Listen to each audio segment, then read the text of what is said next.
All right, so I'm all done with my yarn. And because the Ashford country has such a big bobbin, my husband made me this Lazy Kate out of a box. Isn't that silly? There's like a metal rod and 2 holes. It's just gigantic. So he made me this, which is really cool. All right, I'm gonna put this down on my left side. And again, my core yarn's on my right side on my little fiberartistsupply.com thing. I attached my core to my leader. You can use anything for your core, anything that has a little bit of friction to it or like grab to it. You can use an alpaca or a cotton. I wouldn't use a silk, or anything like that. It's just too slippery and it won't attach. Okay, so how I'm gonna do it is I'm gonna take my base yarn, I'm gonna make like a loop, like I'm just gonna tie a knot in it, but have a loop. Okay, so there's my loop. And I'm going to put the end of the yarn in that. I'm going to double it over on itself. Okay, so there's the double part and there's the loop. Now when I do my coils, I'm going to go in the S direction, okay, which is to the left. I always get mixed up with that. Adjust your tension. I'm going to hold my core yarn pretty straight and taut and let this wind on, and then I'm going to push it up. I'm going to let it wind on and push it up.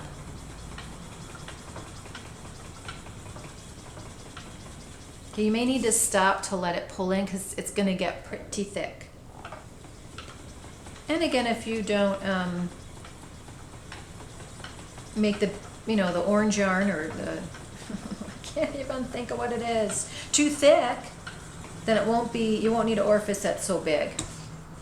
Okay, now sometimes what I'll do is after I coil it up, I'll lock it in. So I bring the core yarn 90 degrees to the base yarn, 90 degrees to my core spun yarn. And I let it spin on for a couple times, and I bring it back, and then I continue with my coils. I pull it in. It just makes for a more secure yarn.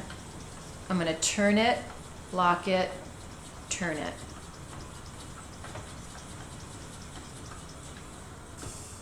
And you're not going to see this, you're not going to see the base yarn. So, I mean, it may peek through, so you want to use a color that's kind of complementary to the fiber that you're using.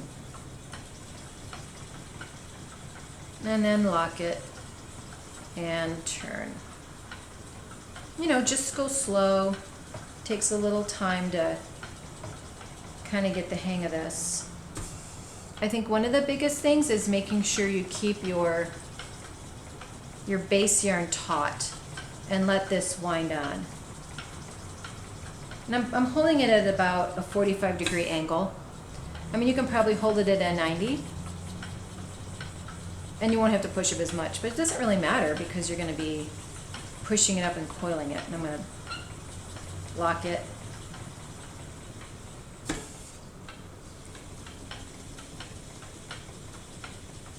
So you can see where any type of yarn or fiber that you use is going to give you a really different look. And you see the ends are hanging out, which makes it kind of cool. See how thick it is and textured, and it's just, and it might get stuck on your hooks. So it just takes a little bit of extra time to do a yarn like this. And you're not going to get a ton. I mean, you could probably fill up this bobbin though and, get a fair amount. But it's fun. It's just fun to do something different and create something different.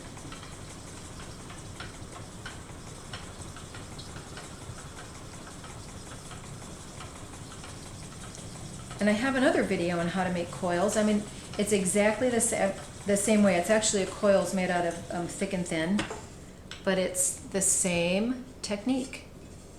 Just same techniques with different types of yarn, which make for a fun art yarn.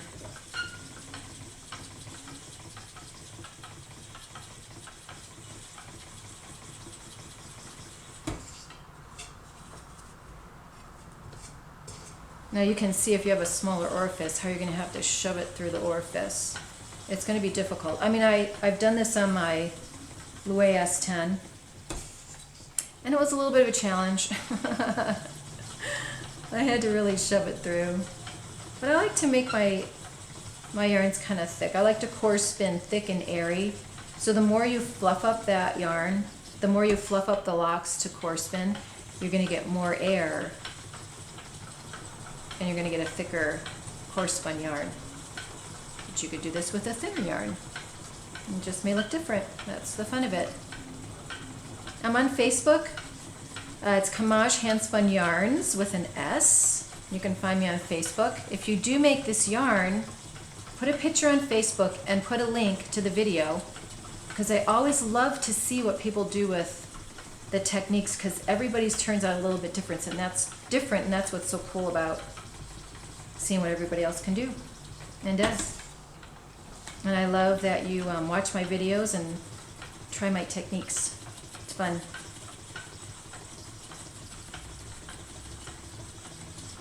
Okay, so I'm going to finish this, and then I'll show you the end result. I'll be right back. So here's the yarn all done. I put it on a nitty knotty. Pull it off. And that's what it looks like. It's very cool. Got a lot of texture, a lot of thickness. Just really a fun yarn. Now you can make a lot of it and take really big knitting needles and make a really big chunky yarn, scarf. Or you can use this in a weaving project, or you can make a dog leash if it's a little bit thicker. So this is just really fun. I mean, if you really wanted to, if you're going to make like a dog leash, you could Navajo ply it again if you had a lot of it, and that would make like this crazy thick bulky yarn, which is fun. Okay, hey, thanks so much for watching. Please give it a try and show me what you've done. I'd love to see it. Again, it's Camaj Handspun Yarn on Facebook, and I'm also on Etsy selling some of my stuff.